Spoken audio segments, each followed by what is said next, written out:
Hello everyone, आज हम आपको बनाने बता रहे हैं गुलाब की पत्तियों से अर्क कैसे बनाते हैं। बिल्कुल ऑथेंटिक है और ये तो कई जगह पे यूज़ होता है। सबसे पहले हमने गुलाब की पत्तियां ली और उसमें पानी ऐड किया, इसे गरम किया।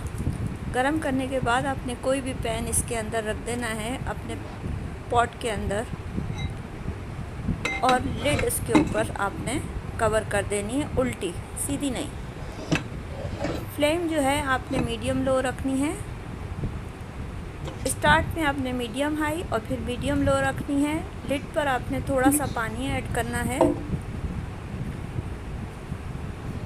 जैसे जैसे वाटर वेपर बनते जाएंगे, इस तरह से आपके पैन में गुलाब की पत्तियों से अर्क निकलता चला जाएगा। आहिस्ते आहिस्ते जितना अर्क पत्तियों से निकल सकेगा वो आपके पॉट में जमा होता चला जाएगा।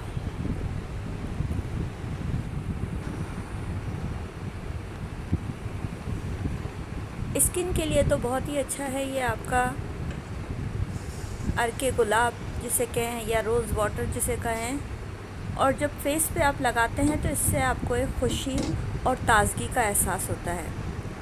पत्तियों का सारा अर्क जो है वाटर वेपर की शक्ल में आपके पॉट में जमा होता चला जाएगा। ये प्रोसेस तकरीबन 1 से 1.5 घंटे तक होता है। लेक्चर भी दिखा दी है किस कंडीशन। अब आपने क्या करना है, ये पॉट का सारा पानी किसी ग्लास में निकाल